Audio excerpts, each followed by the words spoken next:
Hello everyone, आप लोगों का बहुत बहुत स्वागत है my YouTube channel Nemuddin law classes पर।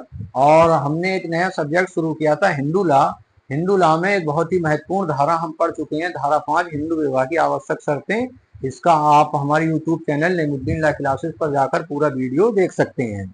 आज हम दो धाराएं पढ़ेंगे, दोनों ही महत्वपूर्ण हैं, धारा 7 और 8।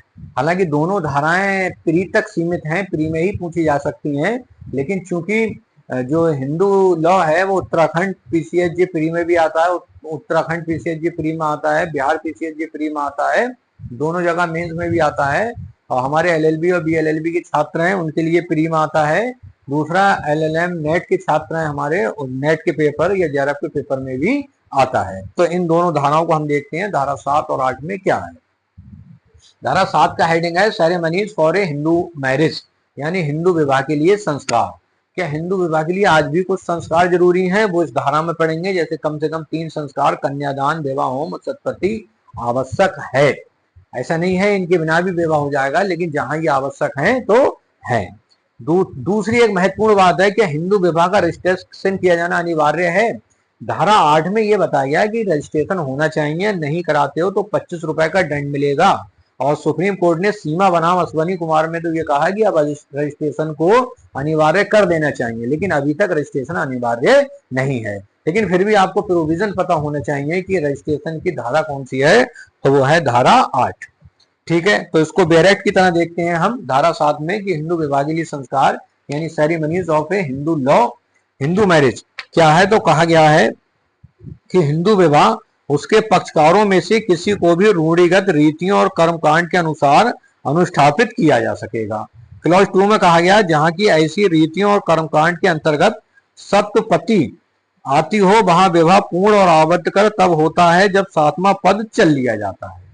टिप्पणी में कहा गया विवाह के शास्त्रिक रीति से अनुशासित किए जाने के लिए निम्नलिखित कर्मकांड 3 कम से कम आवश्यक हैं: कन्यादान, विवाह होम और सतपति।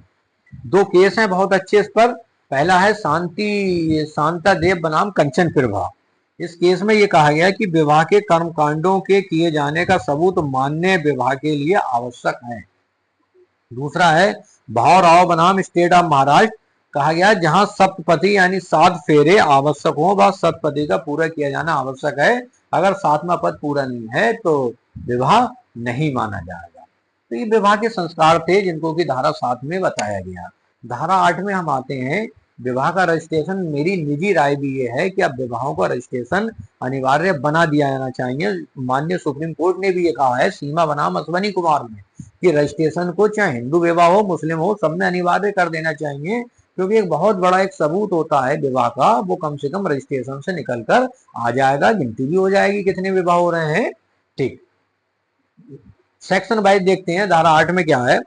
धारा 8 का हेडिंग है हिंदू विवाहों का रजिस्ट्रीकरण यानी रजिस्ट्रेशन ऑफ हिंदू मैरिज। तो कहा गया राज्य सरकार हिंदू विवाह को का साबित किया जाना आसान बनाने के प्रयोजन से ऐसे नियम बना सकेगी जो ये उपबंधित करें कि ऐसे किसी विवाह के पक्षकार अपने विवाह से संबंध विशिष्टियों की इस प्रयोजन के लिए रखे गए हिंदू विवाह रजिस्टर में ऐसी रीति में और ऐसी शर्तों के अध्ययन जैसे कि विवाह की जाए प्रविष्टि करा सकेंगे।